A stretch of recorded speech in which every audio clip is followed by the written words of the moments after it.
Hey YouTube, today I'm doing a brake and rotor change on my car, and I thought I'd share that with you. Now, I'm doing a video on this so that you understand how your brakes work. This is not a tutorial on how to do your brakes, because if you do them wrong you're going to kill somebody or kill yourself. But this is so you understand how the brakes work and what happens when you go into a shop.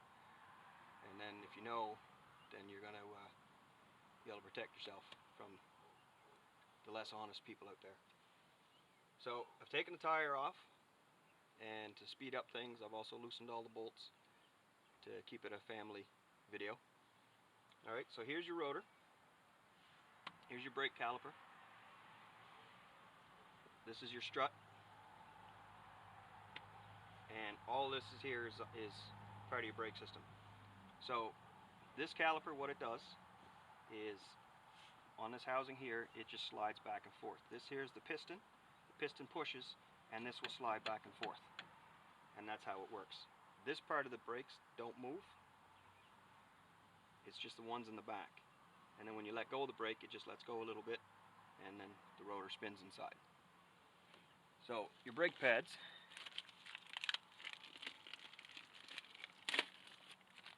here's some brand new ones,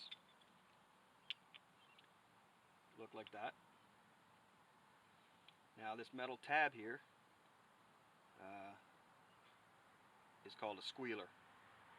So what that does is, as your pads wear down, once you get to the squealer, you've got maybe 1/8 of an inch of pad left, and you'll hear it scraping on your rotor, and that's a good indication that it's time to get your brakes changed. So like I said, I've loosened everything off so that it'll go quicker. So on this particular system, there's 2 small bolts holding it in. That's all it's holding in your brake caliper.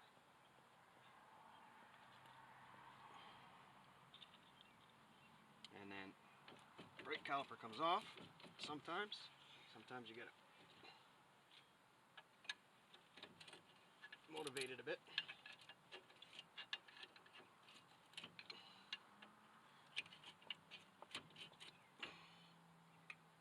So there's your piston there. So the pads that sit here don't move. This piston pushes on the pads that are in the back, and then they squeeze.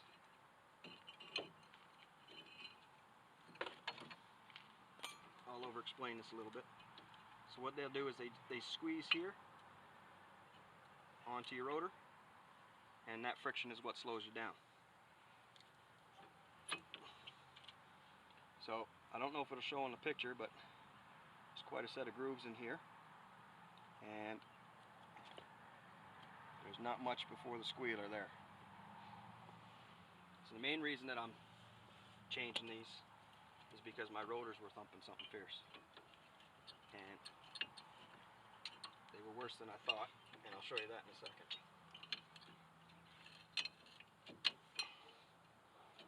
Now obviously if you're just going to change your brakes, you don't want to be digging at this the way I'm digging at it.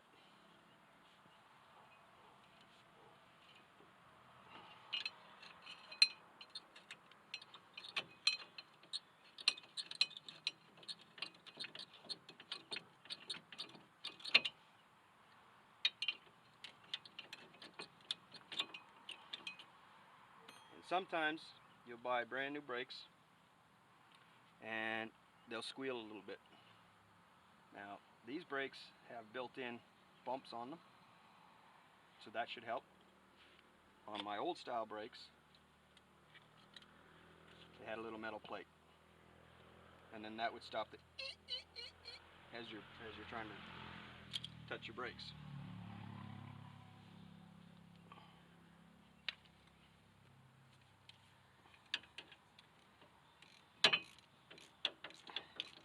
So now I'm going to take the housing off the brakes.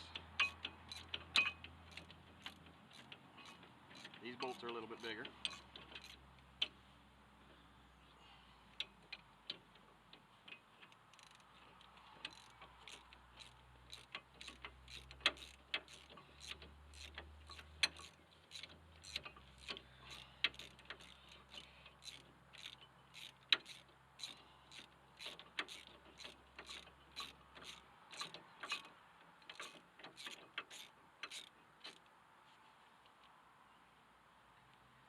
fine threaded bolts, much bigger.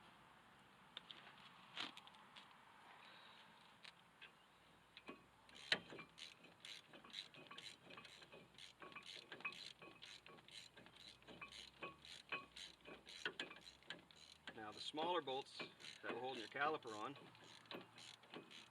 are attached to the sliders, and that's what these are here. And these ones are sticking. So I'll try and get those off and show you what those are about.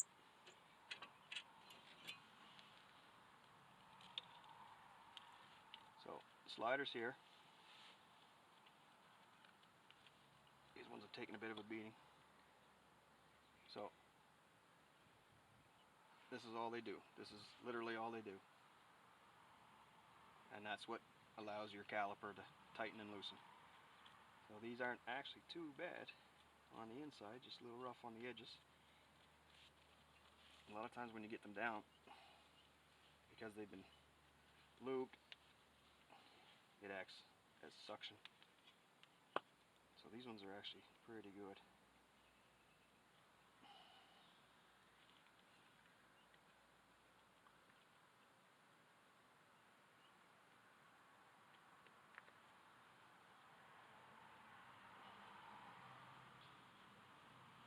And you want to make sure that boot doesn't have any cracks in it, because your water will get in and cause rust and it'll seize.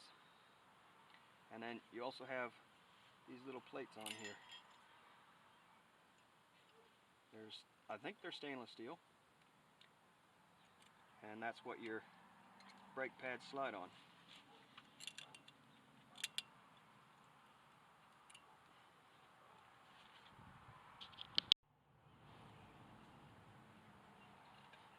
So what you want to do is you want to clean these off. This is what the brakes slide on.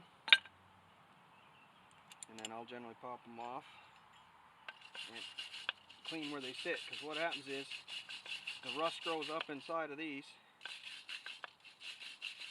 and then starts heaving and pushing this plate in different shapes, and then your brakes don't work well. Just make sure that you're not hitting on your rubber there.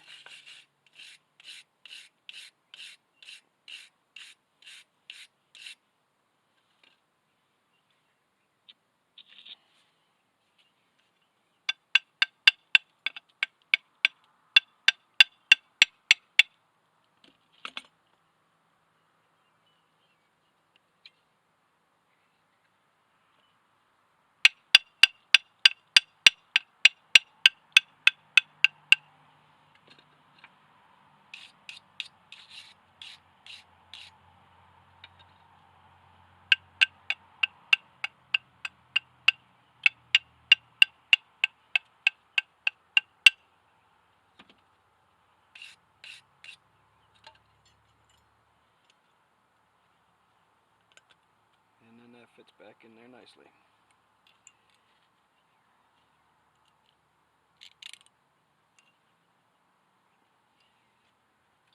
Same thing with the other side.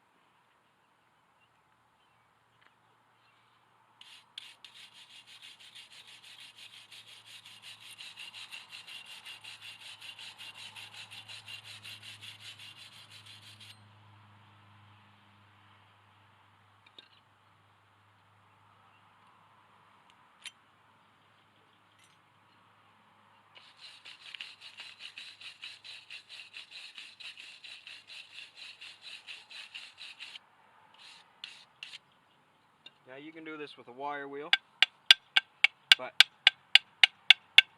I'm doing everything by hand so that the machinery doesn't overpower the video.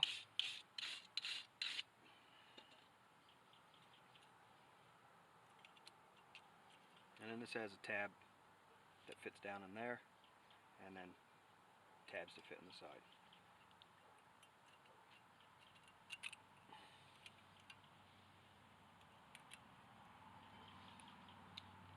And then it's time to take off the rotor. Now, I've gotten off really easy here. As you can see, my rotor's pretty free. But sometimes what happens is the rotor will seize on there really, really tight. So this being a foreign car, you would use metric bolts, and you put your bolts in here, crank them down, and if cranking them down didn't free this up, then sometimes what you do is you just give it a tap, and then that should free your rotor, and then you can pull it right off. Now you can see here, hopefully it shows in the camera, this side of the rotor is really thin, this side of the rotor is really thick. If you're going to change your brakes and not your rotors, there's a lip here. Okay, it's a lip of rust.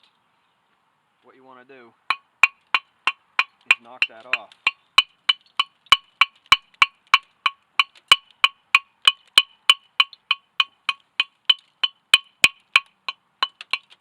And that way it won't chew your pads up.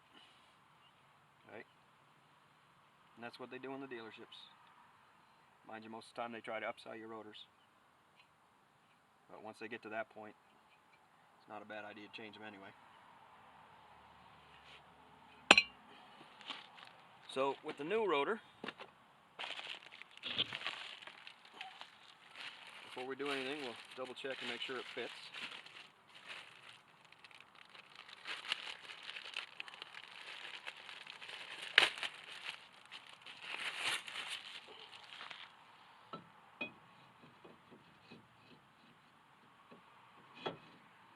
And it does not. So we'll have to send that back.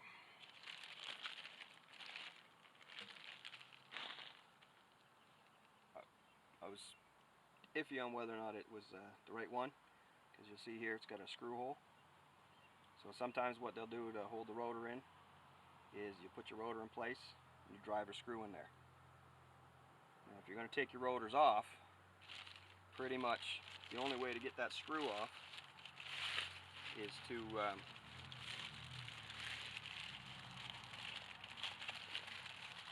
use a special tool. And I'll show you what that is and how it works.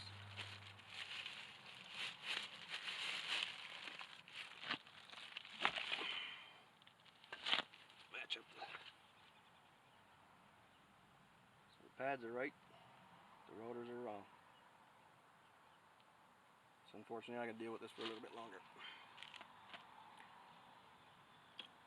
So with the new rotors, you want to get yourself a brake cleaner. And when the rotors are shipped to you, they have a coating of grease on them, just to protect it from rusting. Because as you see, everything here is rusty. And within 2 or 3 days, your rotors will be rusty. It's normal. But the biggest thing with this is make sure you're wearing safety glasses. I've had this stuff getting in my eyes, even with safety glasses on. It got up under my glasses. And it's a pain you will never forget.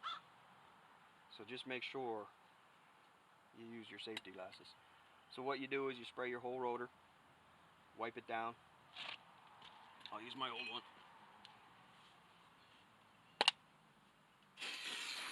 Alright, don't be shy with it. Wipe the whole thing down, and then you can take it and put it in place. If you don't do that, then you've got oil on your brakes, and your brakes are not going to work. What you also have to do, the way I normally do it, is I'll take my old pads,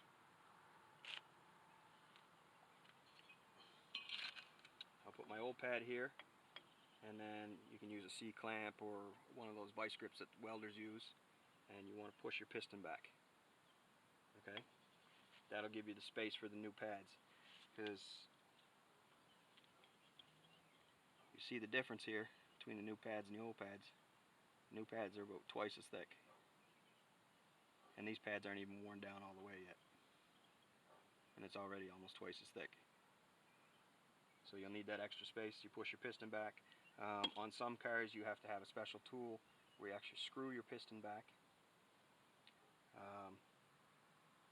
Sometimes you can get them, sometimes you can't.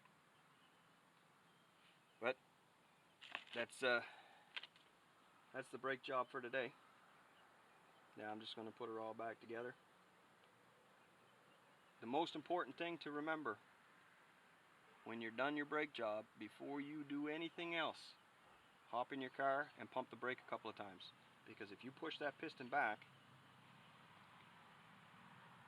that piston's got to travel a long way to get back to that pad. So if you don't press the brake, you go for a drive, and you do try to use your brakes. When you push it, your pedal only pushes so far, and the hydraulics only pushes the piston so far. So you may or may not get brakes. Most of the time you won't. It's usually on the second or third pump. So when you get in your car, pump it a couple of times till the brake pedal gets hard, and then you're good to go. Just a little anatomy of your caliper here. So this is your flex hose. So it comes up in behind your strut. There's a mounting here, and then it comes over here, up there. There's a mounting on your inner fender, and then it goes into hard piping, hard brake line. But this is so that your wheels can spin back and forth.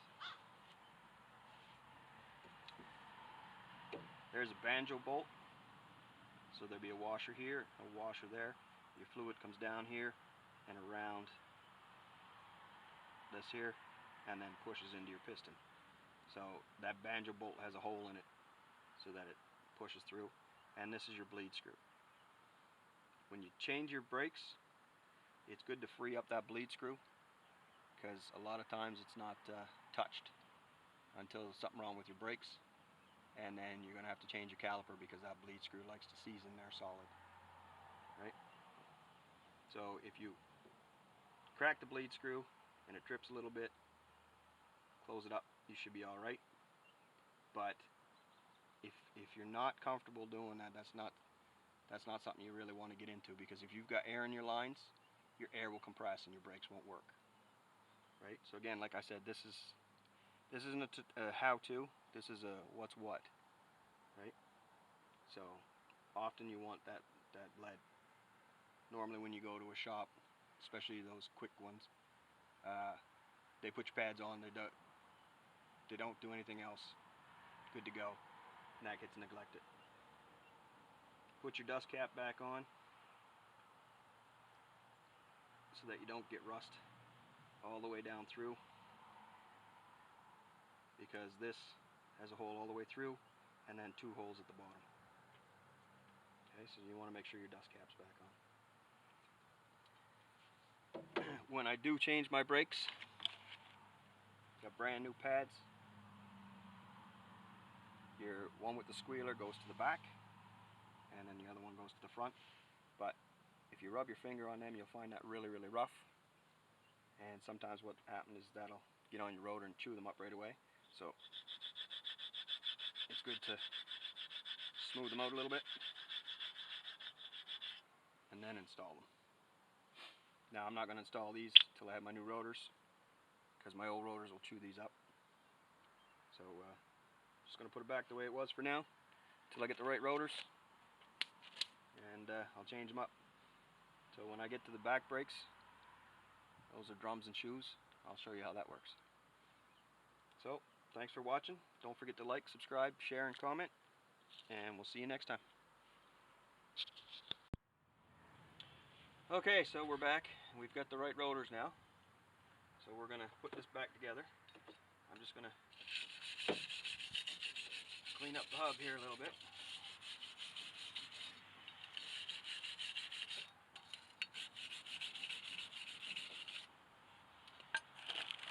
And like I said earlier, these have an oily coating on them, so you want to clean those off.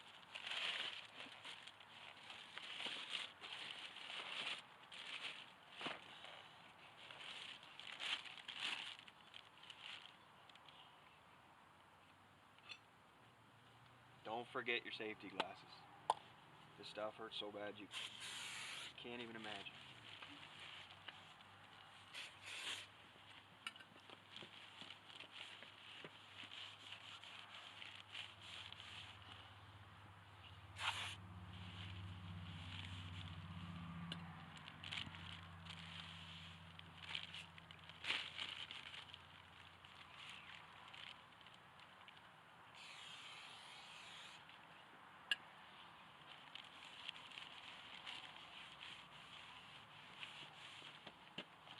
So all there is to this now, set it in.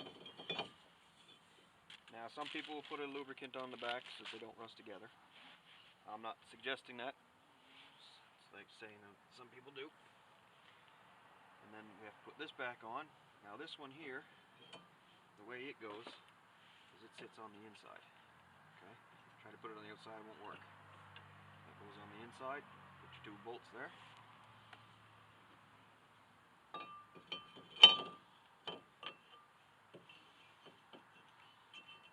And everything will be a little bit sloppy. Nothing's tight. Just like that.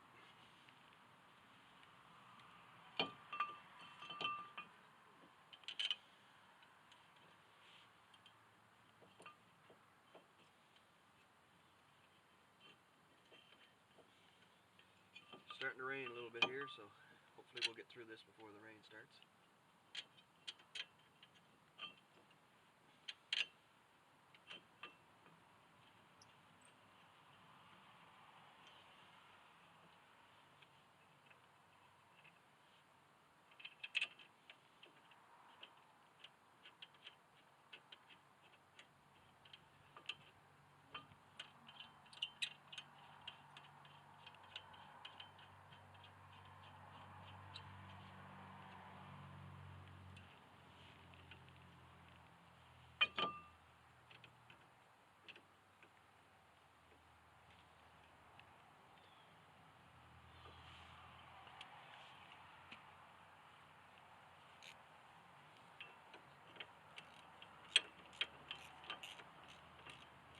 Now if you have a manual for your car, a lot of times these things will have torque specs. But can't seem to get a manual for this car. So, torque, hear the elbow? Click, click, click, click. There we go, we're good and torqued.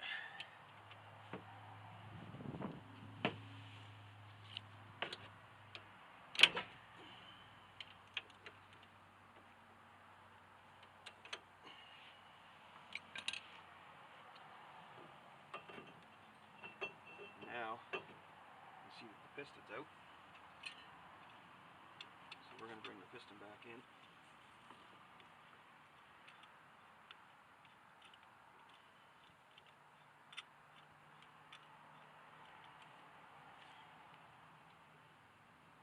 Doesn't take much pressure.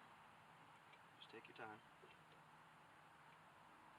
You feel it when it bottoms out. You want to make sure that you're squeezing it in straight. Otherwise your piston will get jammed. There you go. Just like that. And then the pads, remembering that there's a squealer on one side, not the other. Give them a rub to get the rough edges off.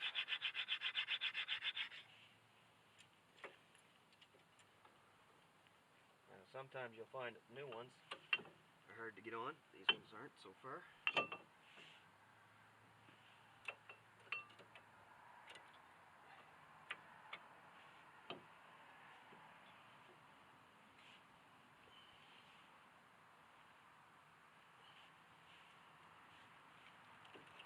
And that should slide right over.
And then you'll notice the rotor's a little bit loose. So what I'm going to do is I'm going to get my young fella to go around and press the brakes on the car a couple of times. Go ahead.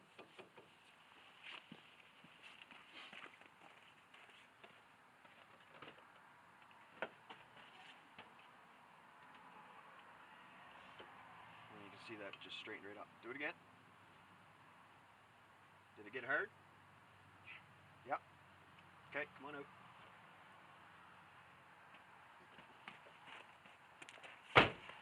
Now everything's pretty much in place. Put the wheel back on. Torque down your nuts. Now, I don't have a torque wrench, but we're going to talk about how to properly use a torque wrench. A lot of people, every torque wrench will have a handle similar to this, right? A lot of times they're the black plastic. A lot of times people will adjust the torque wrench and they'll grab it here and start cranking on it. You don't get the proper torque that way. You have to have your hand on the handle and then torque it, and then when it clicks you have proper torque. Because if you have your hand here, you may have more or less torque depending on your torque wrench. So always make sure you get your hand on your handle when you're using a torque wrench. And as I said yesterday, the other rotor had that screw that goes in here. So what we've got here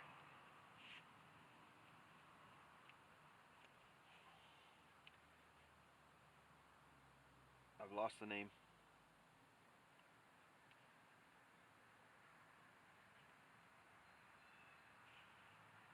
Can't remember what the name of it is.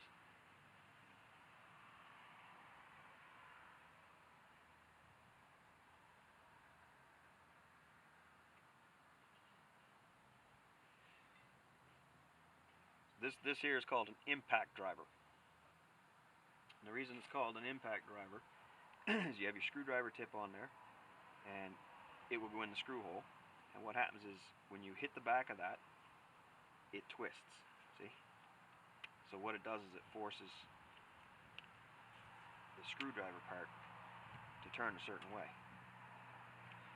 So you put that on your screw, give it a smack, and whichever way you have it set up, it'll either tighten it or loosen it. Okay? And there is another way to do it without an impact driver, but it's not the proper way, so I'm not going to explain it.